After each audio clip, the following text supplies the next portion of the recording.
Hello नमस्कार दोस्तों। UP PCS की प्रारंभिक परीक्षा के लिए हम लोग पीवाईक्यू को टारगेट कर रहे हैं। पिछले सालों में जो भी प्रश्न पूछे गए हैं उनको हम टारगेट कर रहे हैं। तो आज की वीडियो में भी हम टारगेट करेंगे कुछ प्रश्नों को, और इस वीडियो सीरीज के माध्यम से हम दरअसल कर क्या रहे हैं, जो आपका यूपी पीसीएस था या आपका जो यूपी पीसीएस है उसमें जो प्रश्न पूछे गए हैं प्रीवियस ईयर्स में, उसको हम रिपीटेड वाले उसको हम देख रहे हैं। इसका बेनिफिट क्या होगा? यूपी पीसीएस में हमेशा यह पैटर्न रहा है कि जो 30 से लेकर 40% प्रश्न है वह रिपीटेड प्रश्न आते हैं। रिपीटेड मतलब कई बार प्रश्न रिपीट होगा, कई बार उसके जो ऑप्शन है वह रिपीट होंगे, कई बार क्या होगा, वह टॉपिक रिपीट होगा, यानी बार बार उसी क्षेत्र से प्रश्न पूछे जाते हैं। तो अगर आपने प्रीवियस ईयर क्वेश्चन पेपर को ठीक से एनालाइज किया है तो आप उन प्रश्नों को बहुत आसानी के साथ अटेम्प्ट कर पाएंगे।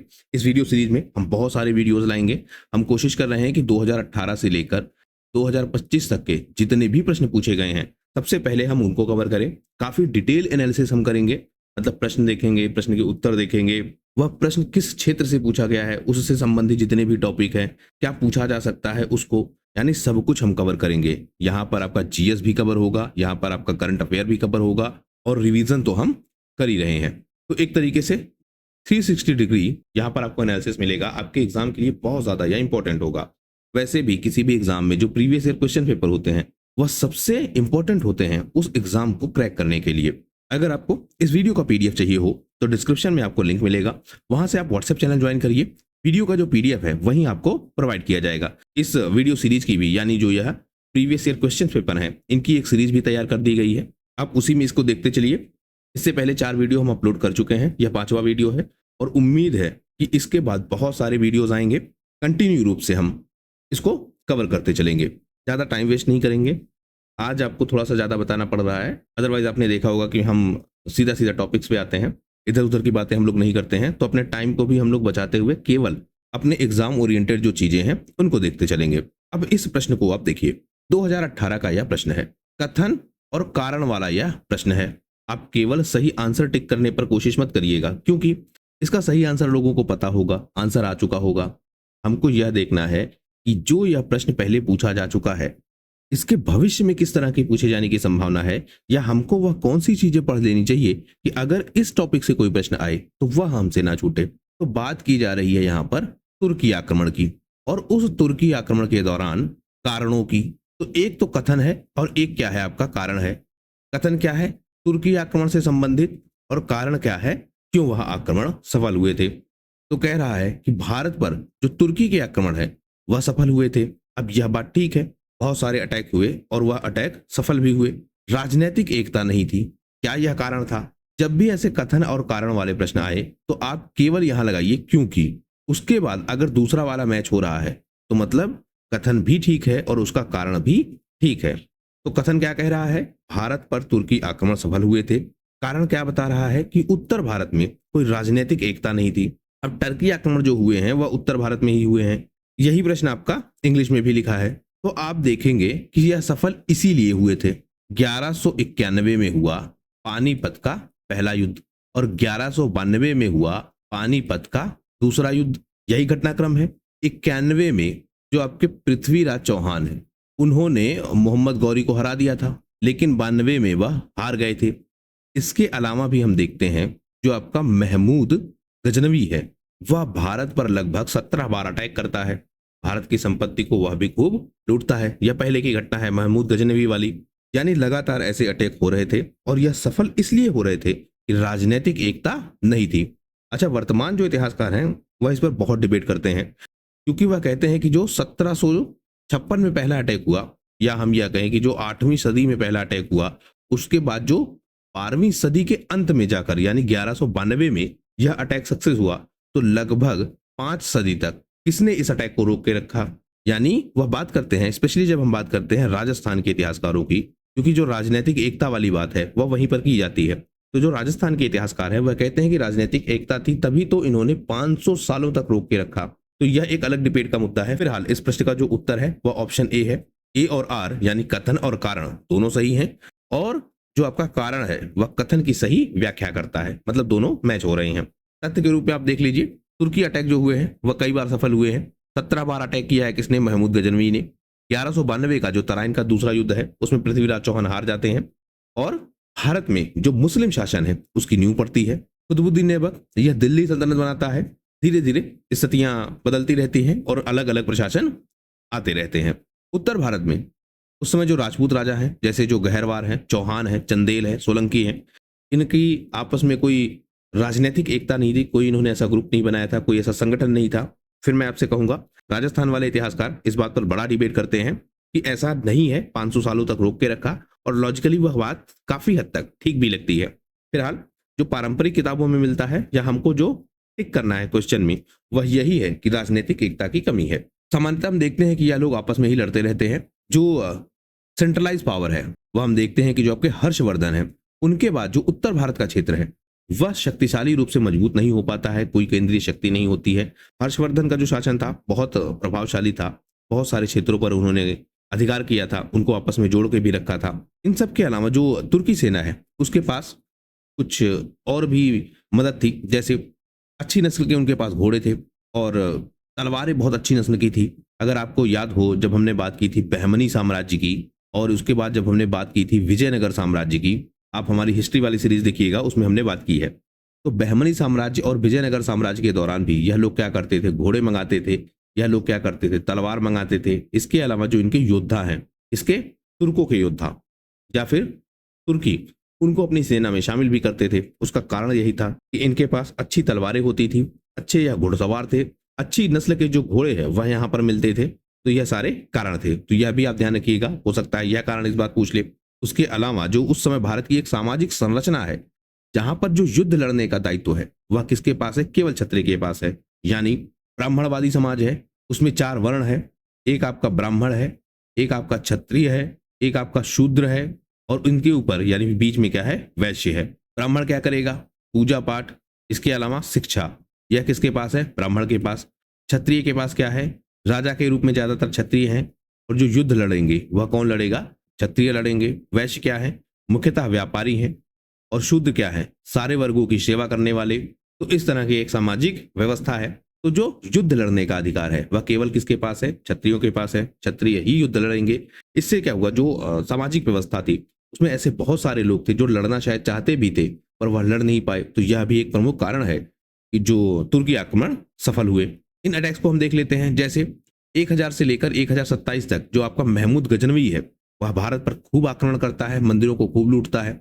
1191 में तराइन का पहला युद्ध, मोहम्मद गौरी हार जाता है। 92 में दूसरा युद्ध, मोहम्मद गौरी जीत जाता है। फिर 1194 में जो चंदावर का युद्ध है, इसमें जो जयचंद है, कन्नौज के राजा, वह पराजित हो जाते हैं। अब इसमें भी एक आपको किताब मिलेगी जिसमें जो पृथ्वीराज चौहान है और जो आपके जयचंद है, इनके बीच शत्रुता दिखाई जाती है। अब इसका भी इतिहासकार विरोध करते हैं। जयचंद कौन है, इनकी एक बेटी है संयोजिता। कहते यह है कि संयोजिता का स्वयंवर था। संयोजिता पृथ्वीराज चौहान से प्रेम करती थी, लेकिन जयचंद ने स्वयंवर में पृथ्वीराज चौहान को बुलाया ही नहीं, बल्कि उनका एक पुतला बनवाया और उसको खड़ा कर दिया दरबान के रूप में, यानी पृथ्वीराज चौहान का अपमान करना चाहा। लेकिन संयोजिता ने क्या किया, इस पुतले को ही जयमाला पहना दी, यानी उसी से ही विवाह कर लिया।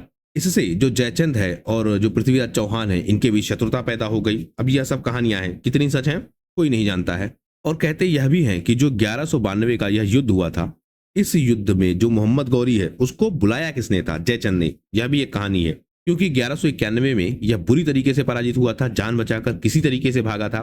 तो 1192 में यानी 1 साल बाद ही यह दोबारा युद्ध करने कैसे आ गया, इसके विषय में कहते हैं कि जयचंद ने बुलाया था। लेकिन बाद में 1194 में जो आपका चंदावर का युद्ध है, इसमें जयचंद भी पराजित हो जाता है। अगले प्रश्न को हम देखते हैं। मंदिरों से संबंधित यह प्रश्न है। कह रहा है कि जो यह मंदिर है इनको कालानुक्रमिक यानी समय के अनुसार क्रम में व्यवस्थित करिए कि कब कौन सा मंदिर बना है। अब देखिए, बृहदेश्वर मंदिर, महाबलीपुरम का मंदिर, गंगईकोंड चोलपुरम मंदिर और सप्त पकौड़ा, यानी मंदिरों की जो श्रेणी है एक। अब यह सारे मंदिर कौन से हैं, द्रविड़ शैली के।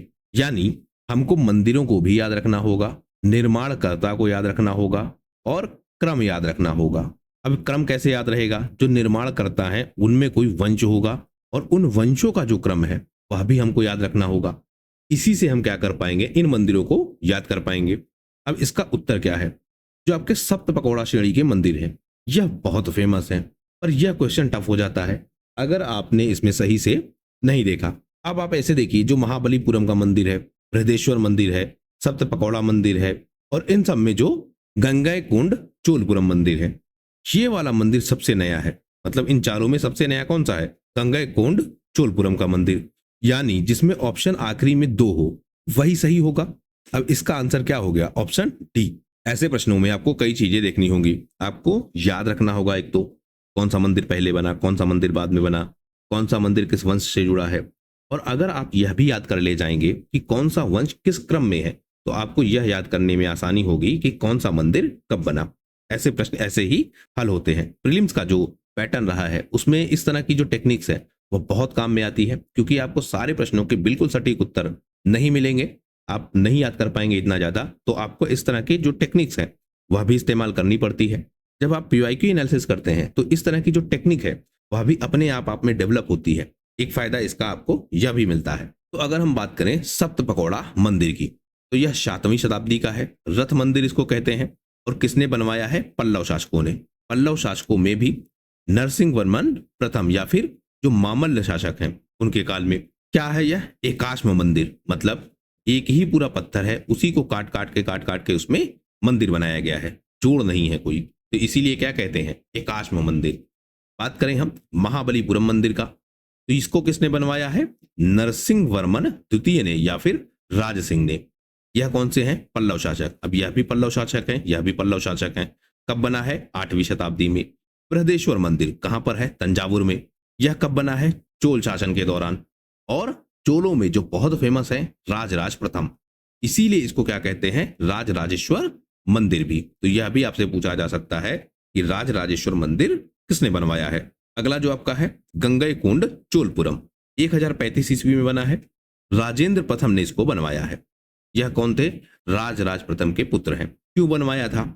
राजेंद्र प्रथम ने क्या किया था? उत्तर भारत में जीत हासिल की थी, यानी वह ऐसे प्रशासक है जो दक्षिण भारत से आए हैं, उत्तर भारत के राजाओं को इन्होंने पराजित किया है और गंगा नदी को पार किया है। गंगा नदी मेनली कहाँ है? उत्तर भारत में।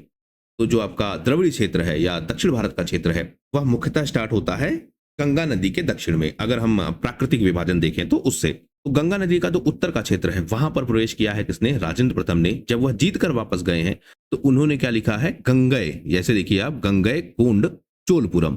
तो ऐसे आपको याद रहेगा, राजेंद्र प्रथम ने यह बनवाया है। अब यहां पर बात हुई है द्रविड़ शैली की, तो द्रविड़ शैली की जो विशेषताएं हैं, उनके मंदिरों की जो विशेषताएं हैं वह हमको याद रखनी होंगी। एक इनका होता है विमान, गर्भगृह के ऊपर जो पिरामिड नुमा टावर है, सबसे बड़ी पहचान है। इसी को क्या कहते हैं? विमान। एक इनका गोपुरम है, प्रवेश द्वार मंदिर का, यह भी बहुत फेमस है। और मंडप यानी प्रार्थना स्थल। जब भी आप द्रविड़ शैली के मंदिर को देखेंगे तो आपको एक बड़े परिसर में मिलेगा, एक उसमें गेट होगा, जलाशय होगा, यह एक बड़ी खास विशेषता रही है। और जो मंदिर होंगे वो गर्भगृह के ऊपर एक बड़े टावर पे स्टेब्लिश होंगे। और मंदिर के अंदर, जैसे आप मंदिर का अगर स्ट्रक्चर देखेंगे तो एक तो गर्भगृह है जहां पर जो आपका मेन देवता है उसकी मूर्ति होगी, फिर उसके आसपास यहाँ बहुत सारा स्थान होगा, इसी को क्या कहेंगे? मंडप, यानी बहुत सारी खाली जगह होगी। अगर आप इस इमेज को देखें तो आप चीजों को आसानी के साथ समझ पाएंगे। यह है आपका सबसे बीच में, यह है गर्भगृह जहां पर मेन देवता की मूर्ति है, इसे कहते हैं विमान, यह जो पूरी आकृति है। यह है आपका शिखर, शिखर के ऊपर आपका यहाँ पर कलश होता है। यह आपका मंडपम है, मंदिर का जो प्रवेश होगा वहां पर इस तरह के स्थान बने होंगे जहां पर जनरली पूजा की जाती है या जहां पर जनरली लोग बैठते हैं, जिसको मंडपम कहते हैं। ये आपका है गोपुरम, प्रवेश द्वार। तो इस तरह जो आर्किटेक्चर है वह हमको मिलता है। खास विशेषता आपको यह दिखेगी दक्षिण भारत के लगभग लगभग सारे मंदिरों में। जो पल्लव वास्तुकला है उसको भी हमें देखना होगा। तो पहले इनमें बनते हैं महेंद्र समूह। महेंद्र समूह कौन से हैं? गुफा मंदिर, यानी पत्थरों को काटा जाता है, पत्थरों को काट कर जो आपकी गुफाएं हैं उनमें मंदिर बनते हैं। फिर आपके हैं मामल्ल समूह, रथ मंदिर है, सप्तपकौड़ा है, इनमें भी पत्थर काटे जाते हैं, लेकिन जो पूरा मंदिर है उसको बनाया जाता है। यहाँ गुफाओं के अंदर मंदिर बनेंगे और यहाँ क्या बनेंगे? पूरा पत्थर काट के ही या फिर पूरा पहाड़ काट कर ही मंदिर बनेगा। फिर एक आपका है राज सिंह समूह। यह कौन से हैं? जिनमें मंदिर बनेंगे, यानी अलग अलग जगह से पत्थर लाए जाएंगे, उनको जोड़ा जाएगा। इनमें सबसे मेन क्या है? जोड़ होगा इनमें। वहीं जो आपके महेंद्र समूह है जिनमें आपके बनेंगे गुफा मंदिर, और जो आपके मामल्ल समूह है इनमें पत्थरों को काटकर बनाया जाएगा, यानी एकाश्म मंदिर है, एक पूरे पत्थर से मंदिर बनेगा। राज सिंह समूह के दौरान हम क्या देखते हैं? कई पत्थरों को जोड़ा भी जाएगा। अगर हम जो करंट अफेयर के प्रोस्पेक्ट से देखें तो जो आपके चोल मंदिर हैं इनको क्या कहते हैं, ग्रेट लिविंग चोल टेम्पल्स। इनके लिए जो भारत सरकार है वह डिजिटल मैपिंग कर रही है। डिजिटल मैपिंग के माध्यम से इनको सुरक्षित किया जाएगा, किसी तरीके से इनको कोई नुकसान ना हो उसका ध्यान रखा जाएगा। एक शब्द आपको मिलेगा सेंगोल, बहुत फेमस था यह, कई बार पूछा गया है। जो नया संसद भवन बना है उसमें जो सेंगोल है उसको लेकर प्रवेश किया था प्रधानमंत्री जी ने, और यह एक सिंबल था हमारी संस्कृति का। तो यह किससे कनेक्टेड था, चोल साम्राज्य से। सिंगल क्या होता है, एक तरीके का आप कह सकते हैं प्रतीक के रूप में एक डंडा जैसा होता है। एक जो प्रशासक है वह दूसरे प्रशासक को इसको ट्रांसफर करता है, यानी राजा का यह चिन्ह है एक तरीके से। और दक्षिण भारत की जब आप मूवीज देखेंगे तो आप उसमें पाएंगे कि राजा के हाथ में एक डंडा जैसा होता है, वह ट्रांसफर करता है अगले प्रशासक को। तो वही क्या है, सिंगोल है। चोल साम्राज्य के दौरान यह खूब फेमस था। अगला प्रश्न हम देखते हैं, फिर से मंदिर से है। पूछा है कि जो आपका हाथी गुम्फा अभिलेख है यह किस राजा के बारे में जानकारी देता है, यानी किस राजा से कनेक्टेड है हाथी गुम्फा अभिलेख। फिर से वही पैटर्न, किससे कनेक्टेड है, खारवेल से। कैसे, जो आपका हाथी गुम्फा अभिलेख है सबसे पहली चीज यह है कहां पर, तो उड़ीसा में है। उड़ीसा में भी कहां पर है, भुवनेश्वर में है। भुवनेश्वर में भी कहां पर है, जो आपकी उदयगिरी की पहाड़ियां हैं वहां पर है। अब यहां पर भी 3 ऑप्शन बनते हैं, यानी भविष्य में अगर आपसे हाथी गुम्फा अभिलेख पूछना है तो यह 3 ऑप्शन भी बन सकते हैं, यानी इनमें से भी कोई एक ऑप्शन बनेगा जो सही होगा। यह उड़ीसा में है ऐसा कहेगा आपसे, यह भुवनेश्वर में है ऐसा आपसे कहेगा, या फिर आपसे कहेगा कि यह उदयगिरी पहाड़ियों में भी है। यानी इस तरीके के भी प्रश्न बनते हैं जब पहाड़ियों के नाम दिए जाते हैं और आपसे पूछा जाता है कि यहाँ पर कौन सा मंदिर है, तो उदयगिरी की पहाड़ियां। किसने लिखवाया है, खारवेल द्वारा, जो कलिंग के राजा हैं। अब कलिंग बहुत इंपॉर्टेंट है, जब आप पढ़ेंगे महाजनपद, जो हमने ऑलरेडी पढ़ा भी है हमारी वीडियो सीरीज में, जो हिस्ट्री की वीडियो सीरीज है उसमें आपको मिल जाएगा।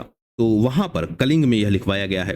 किस वंश से यह कनेक्टेड है, राजा खारवेल, महामेघ वाहन वंश। भाषा भी कई बार पूछता है, तो प्राकृत भाषा है, और लिपि कौन सी है, ब्राह्मी लिपि। इसमें जो खारवेल हैं उनके 13 वर्षों का क्या है, विवरण है। अशोक की अगर हम बात करें तो अशोक के जो शिलालेख हैं वह भी 13 हैं, यह हमको ध्यान रखना होगा। यानी 13 शिलालेख हैं अशोक के, और वह धम्म प्रचार के विषय में बताते हैं। अशोक ने बहुत सारे शिलालेख, स्तंभ लेख, गुफा लेख यह सब किया है। इसी तरीके जो मास्की है और जो गुर्जर अभिलेख है उनमें सबसे पहली बार अशोक नाम हमको मिलता है। यह भी कई बार पूछा गया प्रश्न है। तो मास्की और गुर्जर अभिलेख, यहां पर हमको अशोक नाम मिलता है।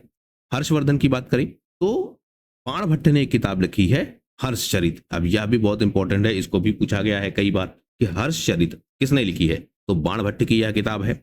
इसमें यह भी पूछा जाता है कि उस समय जो चीनी यात्री है वह कौन आया था, तो हेनसांग, यानी चीनी यात्री हेनसांग आया था किसके समय में, हर्ष के समय में या फिर हर्षवर्धन के समय में। हर्षवर्धन के विषय में कहां लिखा है, हर्षचरित में। हर्षचरित किसने लिखी है, बाणभट्ट ने। तो यह सारे क्या है, फैक्ट्स हैं। इन सब के अलावा जो मधुबन अभिलेख है और जो बांसखेड़ा अभिलेख है यह भी किससे कनेक्टेड है, हेनसांग से। तो हेनसांग का जो विवरण है वह भी यहीं पर हमको या यहां पर भी हमको मिलता है। अब इससे एक बात और तय हुई कि जो विदेशी यात्री है वह किसके समय आए हैं, यह भी पूछा जाता है। तो इस पैटर्न को भी हम देखते चलेंगे। अगर हम बात करें कनिष्क की, तो कनिष्क की बात कहां होती है, सबसे पहली बात यह कुषाण वंश के राजा हैं। इनसे संबंधित जो शिलालेख है वह कौन सा है, रबातक शिलालेख। कहां पर है, अफगानिस्तान में, यानी वर्तमान में अफगानिस्तान में। अब कनिष्क का प्रभाव यानी भारतीय राजाओं का प्रभाव अफगानिस्तान के क्षेत्र में भी रहा है, या अफगानिस्तान तो भारत का हिस्सा ही रहा है, तो यह भी हमको दिखता है और हिस्टोरिकल एविडेंस भी इसके हमको मिलते हैं। अगर हम जैन धर्म की बात करें तो जो हाथी गुम्फा अभिलेख है वह किससे कनेक्टेड है, यह भी पूछा जा सकता है। जैसे एक पैटर्न यह भी पूछने का रहा है कि जैन धर्म से कनेक्टेड है, बौद्ध धर्म से कनेक्टेड है, वैष्णव से कनेक्टेड है, या फिर शैव से कनेक्टेड है। यह पैटर्न भी रहा है आर्किटेक्चर के विषय में, जब वह पूछता है कि किससे कनेक्टेड है। तो जो हाथी गुम्फा शिलालेख है यह किससे कनेक्टेड है, जैन धर्म से। इसी में सबसे पहली बार भारतवर्ष जो शब्द है उसका उल्लेख मिलता है, यह भी इंपॉर्टेंट फैक्ट है। इसी में यह भी मिलता है कि जो महापद्मनंद है नंद वंश के, इन्होंने कलिंग में एक नहर बनवाई थी, उसका भी अभिलेख है। फिर एक अभिलेख आता है जूनागढ़ अभिलेख, यह भी बहुत इंपॉर्टेंट है। किसने बनवाया है, रुद्रदामन प्रथम ने। कहां पर है, गुजरात में। गुजरात में भी कहां पर, जो आपकी गिरनार पहाड़ियां हैं। पहाड़ी हमने फिर से देखी। इसकी भाषा क्या है, संस्कृत भाषा। लिपि क्या है, ब्राह्मी लिपि। इसी में हमको मिलता है कि जो आपका सुदर्शन झील है इसका पुनरुद्धार करवाया गया था।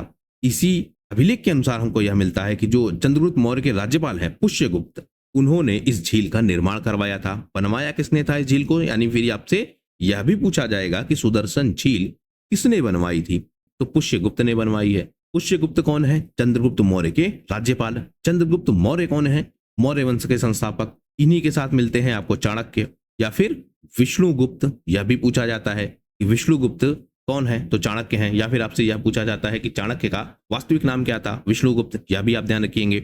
इसके विषय में कहा जाता है कि जो इस झील का निर्माण करवाया गया वह बेगार था। अब यह भी पूछा जाएगा कि बेगार क्या होता है, यानी बिना मजदूरी दिए काम करवाना, बिना पैसे दिए लोगों से काम करवाना, एक तरीके का मुफ्त का काम करवाना। अब यह कई बार अपनी इच्छा से भी होता था, यानी लोग श्रमदान करते थे। कई बार क्या होता था, यह जबरदस्ती होता था। तो फिलहाल जो यह झील है वह बेगार के माध्यम से बनी थी। इसी अभिलेख में हमको मिलता है कि जो रुद्रदामन है उन्होंने कहां कहां पर जीत हासिल की है, तो जैन धर्म का संबंध है किससे? हाथी गुम्फा अभिलेख से। जूनागढ़ जो अभिलेख है वह किससे कनेक्टेड है? रुद्रदामन प्रथम से। फिर बात आती है प्रयाग प्रशस्ति की। यह किससे कनेक्टेड है? समुद्रगुप्त से। तो आप देखिए, हमने ना केवल उस अभिलेख के विषय में जाना जो पूछा गया है, बल्कि ऐसे और भी जो प्रमुख अभिलेख हैं उनको देख लिया। तो प्रयाग प्रशस्ति किससे कनेक्टेड है? समुद्रगुप्त से। इसके रचनाकार कौन है? यानी प्रयाग प्रशस्ति की जो रचनाएं हैं, जो उस प्रशस्ति पर यानी पत्थर पर जो उकेरा गया है, वह किसकी देन है? तो इनका एक मंत्री है हरिशेण। यह भी पूछा गया है। और हरिशेण है कौन? दरबारी कवि और मंत्री हैं। इन्होंने यह लिखवाया है। मूलतः यह कौशाम्बी में था, बाद में अकबर इसको ले गया कहां पर? इलाहाबाद, और इसको कहा जाने लगा प्रयाग प्रशस्ति। शैली कौन सी है इसकी? चंपू शैली, यानी गद्य शैली और पद्य शैली दोनों का मिश्रण है। इसको क्या कहेंगे? चंपू शैली। यह भी इंपॉर्टेंट है। यहां से भी पूछा जाएगा कि कौन लेकर गया था, तो अकबर लेके गया था। और यह कंफ्यूज भी खूब करेगा, क्योंकि जब अकबर को हम इन जनरल देखते हैं तो धार्मिक सहिष्णुता दिखती है, लेकिन एक शिलालेख को लेकर वह दूसरी जगह चला जाता है, उसके मूल स्थान को बदल देता है, तो वह भी आप ध्यान रखेंगे। इसमें क्या लिखा गया है? जो समुद्रगुप्त हैं उन्होंने कैसे कैसे किन किन क्षेत्रों को जीता है, वह दक्षिण भारत में कैसे गए हैं, उनके विषय में लिखा है। यह समुद्रगुप्त को कविराज, संगीत प्रेमी भी कहता है। बीड़ा बजाते हुए जो समुद्रगुप्त हैं उनको दिखाया जाता है। इसी स्तंभ पर बाद में जो जहांगीर है और जो बीरबल हैं उनके लेख भी हमको मिलते हैं। तो यह भी आपसे पूछा जा सकता है कि जो प्रयाग प्रशस्ति है उस पर किसने किसने क्या क्या लिखवाया है, या किसका किसका उल्लेख है, किसके किसके लेख हैं। तो आपको मिलेगा हरिशेण का लेख है, जहांगीर का लेख है, बीरबल का लेख है, तो यह सब आपको मिलेगा। फिर बात आती है एक फेमस और अभिलेख की, ऐहोल अभिलेख। किसने बनवाया है?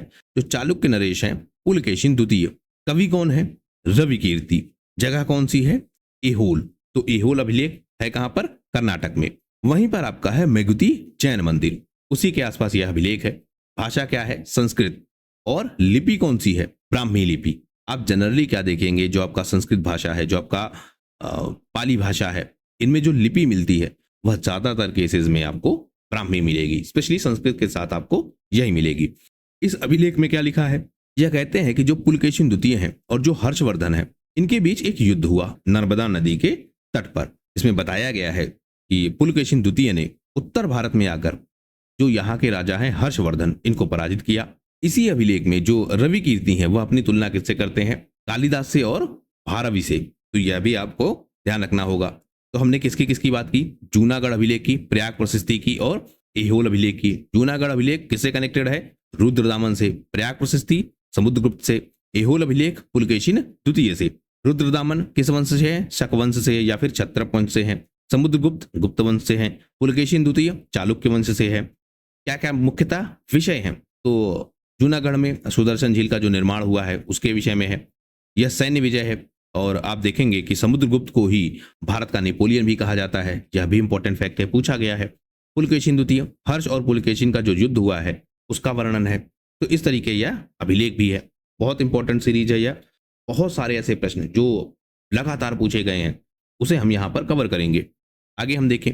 अब यहाँ पर एक चीज और आती है, जो कलिंग है, यह बहुत फेमस है हमेशा से। तो जो कलिंग का इतिहास है और जो महामेघ वाहन वंश है उसकी कुछ उपलब्धियां हैं, वह हमको देख लेनी चाहिए। अगर हम कलिंग की बात करें तो कलिंग है कहां? दरअसल उड़ीसा में। जब मौर्य साम्राज्य खत्म हुआ उसके बाद जो कलिंग का क्षेत्र है वहां पर कौन सा वंश आया? महामेघ वाहन वंश। इसी को कहा जाता है चेदी वंश। ऐसे आप देखेंगे तो मौर्य साम्राज्य के बाद आपका आता है शुंग वंश। किसने स्थापित किया है? पुष्यमित्र शुंग ने बृहदत्त की हत्या की थी। बृहदत्त कौन है? मौर्य वंश के अंतिम सम्राट। उनकी हत्या की थी पुष्यमित्र शुंग ने और शुंग वंश स्थापित किया था। ब्राह्मणवादी यह वंश था। लेकिन अलग अलग क्षेत्रों में जो स्थानीय प्रशासन है वह भी चेंज हुआ। या तो मुख्य राजा है या केंद्रीय राजा है वह बदला था, लेकिन जो क्षेत्रीय प्रशासक हैं वह भी बदले हैं। तो कलिंग इसमें बहुत इंपॉर्टेंट था। बहुत युद्ध हुआ कलिंग में, आपको ध्यान हो अगर। कलिंग के युद्ध के बाद ही अशोक ने जो युद्ध करने की नीति है उसको त्यागा था, धम्म की नीति अपनाई थी। तो इसलिए जो कलिंग है वहां पर प्रशासन कैसे बदला यह हमारे लिए इंपॉर्टेंट है। तो कलिंग में कौन आया? महामेघ वाहन वंश। इसी को कहते हैं चेदी वंश। अशोक ने यहां पर अटैक किया था और इसी के बाद भेरी घोष की जगह धम्म घोष यानी युद्ध छोड़कर धर्म की नीति अपनाना यह अशोक ने तय किया था। बाद में कलिंग स्वतंत्र हो गया और महामेघ वाहन वंश की यहां पर स्थापना हुई। इस वंश की जानकारी का जो सबसे फेमस स्रोत है वह कौन सा है? हाथी गुम्फा अभिलेख, जिसकी अभी हमने पीछे चर्चा की। और इसी वंश का एक राजा है खारवेल, जिससे कनेक्टेड कौन सा है? हाथी गुम्फा अभिलेख। तो कलिंग का राजा है खारवेल, उसी से कनेक्टेड कौन सा है? हाथी गुम्फा अभिलेख। हो सकता है कभी आपसे यह भी पूछ ले कि खारवेल किस क्रम के राजा हैं, तो यह तीसरे राजा हैं। किसके? चेदी वंश के या फिर महामेघ वाहन वंश के। राजा खारवेल की कुछ और उपलब्धियां भी हैं, जैसे एक हमने देखा कि इन्होंने हाथी गुम्फा अभिलेख लिखवाया है। इसी तरीके से जो सातवाहन वंश हैं उनके राजा हैं सातकर्णी प्रथम, यानी इनके समय राजा हैं। यह भी पूछता है कि इसके समय इस वंश में कौन सा राजा था, तो सातवाहन में राजा कौन है? सातकर्णी प्रथम। किसके समय? खारवेल के समय। और खारवेल ने दक्षिण भारत में अटैक किए हैं और जो आपका कान्हा है और बेमना नदी है, इन नदियों के क्षेत्रों तक अटैक किया है, क्षेत्रों को जीता है। कान्हा नदी के विषय में आप ध्यान रखेंगे अगर, तो लगभग यह मध्य प्रदेश को अलग करता है दक्षिण भारत से। उत्तर भारत में भी इन्होंने मगध पर अटैक किया है। मगध बहुत पावरफुल रहा है, मगध पर भी इन्होंने अटैक किया है और मगध में बृहस्पति मित्र शायद उस समय राजा हैं, उनको पराजित किया है। मगध से ही यह जो कलिंग जिन की मूर्ति है उनको वापस लाए हैं, जिसको पहले कौन ले गया था? महापद्मनंद कलिंग से। यानी एक मूर्ति थी, जिन मूर्ति थी, इस मूर्ति को जो महापद्मनंद है कलिंग में वह ले गए थे, तो राजा खारवेल इनको वापस लाता है। दक्षिण भारत की बात करें तो हम जो चोल, चेर और पांड्य हैं वह बहुत प्रशासनिक रूप से मजबूत थे। इनके संघ को यानी यह तीनों मिलकर लड़े हैं और खारवेल ने इनको भी पराजित किया है, ऐसे भी हमको वर्णन मिलते हैं। तो खारवेल बहुत फेमस है। जैन धर्म को इन्होंने संरक्षण दिया है। आप देख रहे हैं जिनकी मूर्ति के लिए लड़ रहे हैं, निर्माण करवाए हैं, हाथी गुम्फा अभिलेख लिखवाया है, जैन धर्म से कनेक्टेड है। इन्हीं के साथ साथ जो जैन मुनि हैं उनके लिए जो उदयगिरी की पहाड़ियां हैं, खंडगिरी की पहाड़ियां हैं, अनेक वहां पर जो गुफाएं हैं उनका निर्माण करवाया है, जैसे रानी गुम्फा, गणेश गुम्फा, इन गुफाओं का भी निर्माण करवाया है। यानी जैन धर्म को यह लोग संरक्षण दे रहे हैं। इन सब के अलावा जो नहरें हैं उनका भी खूब विस्तार करवाया है, खूब सारी नहरें भी बनवाई हैं। तो राजा खारवेल बहुत फेमस है। बहुत सारी इनसे जुड़ी उपलब्धियां हैं, परीक्षाओं में आपसे पूछी जाएंगी। इसी तरह वास्तुकला की बात करें तो मूर्ति का भी खूब विकास हुआ है, समुद्री शक्ति का भी खूब विकास हुआ है। जो जावा का क्षेत्र है, सुमात्रा का क्षेत्र है, बाली का क्षेत्र है, वहां तक व्यापार भी खूब विकसित हुआ है। तो ऐसे आप देख रहे होंगे कि हम ना केवल प्रश्न के उत्तर को देख रहे हैं, बल्कि उससे कनेक्टेड जितनी भी चीजें हैं जो परीक्षा में पूछी जा सकती हैं उन सबको हम कनेक्ट कर रहे हैं। अब हम यह भी देख लेते हैं कि इसके अलावा कौन से अभिलेख है जहां से प्रश्न बनेगा। 3-4 अभिलेख हमने देख लिए जो बहुत फेमस है। और भी कुछ क्या फेमस है, तो हम बात करते हैं अशोक के शिलालेख। यहां से हमेशा प्रश्न बनता है। लिपि कौन सी है? ब्राह्मी लिपि, खरोष्टी लिपि, ग्रीक लिपि और अरामी लिपि। 4 लिपियां मिल रही हैं अशोक के शिलालेखों में। सबसे फेमस कौन सा है? 13वां शिलालेख। इसी में कलिंग युद्ध का वर्णन है और इसी में कलिंग युद्ध का पश्चाताप भी हमको मिलता है। दुख व्यक्त किया है अशोक ने इस 13वें शिलालेख में, तो बहुत फेमस है यह। एक इनका शिलालेख है हाब्रू शिलालेख। यह बताता है कि जो आपके अशोक हैं वह बौद्ध धर्म के प्रति कितना विश्वास रखते हैं। एक अभिलेख है रुम्बनदेई स्तंभलेख। यह बहुत फेमस है। यह नेपाल में है, लुम्बिनी में है। लुम्बिनी कहाँ है? नेपाल में। और यह बताता है कि यह बुद्ध का जन्म स्थान है। इसी पर जो मौर्यकालीन समाज है या जो मौर्यकालीन प्रशासन है उसमें जो टैक्स सिस्टम है उसका क्या अरेंजमेंट था वह भी हमको मिलता है। तो अशोक के शिलालेख, 13वां शिलालेख, हाब्रू शिलालेख और रुम्बनदेई स्तंभलेख, जब बहुत इंपॉर्टेंट है, यहां से भी प्रश्न बनता है। अब अगर आपने यह 3 शिलालेख देख लिए हैं तो मैच कराने वाले क्वेश्चन में या फिर एलिमिनेट करने में बहुत आपको मदद मिलती है। 3 आपको पता है, चौथा नहीं पता है, तब भी आप एलिमिनेट कर ले जाएंगे, क्योंकि आप ध्यान रखिएगा प्रीलिम्स में ऐसा कभी नहीं होगा कि जितने भी प्रश्न पूछे जाए, चाहे वह यूपीएससी में आपसे 100 प्रश्न पूछे, चाहे वह यूपी पीसीएस में आपसे 150 प्रश्न पूछे, ऐसा कभी नहीं होगा कि आपको 100% जो प्रश्न है उनके सही उत्तर आएंगे। मैं यहां तक कहूंगा कि ऐसा भी कभी नहीं होगा, बहुत मुश्किल है, बहुत रेयर है कि जितने भी सेक्शन है, जैसे मान लेते हैं हिस्ट्री का सेक्शन है, तो ऐसा भी बहुत मुश्किल होगा कि हिस्ट्री के जितने प्रश्न हैं वह सब आपको आ जाएं। तो इसी तरीके से एलिमिनेट करके हम मैक्सिमाइज करते हैं और अपनी जो एक्यूरेसी है उसको बढ़ाते हैं और ज्यादा से ज्यादा हम सही प्रश्नों को अटेम्प्ट करते हैं और अपने सिलेक्शन को पक्का करते हैं।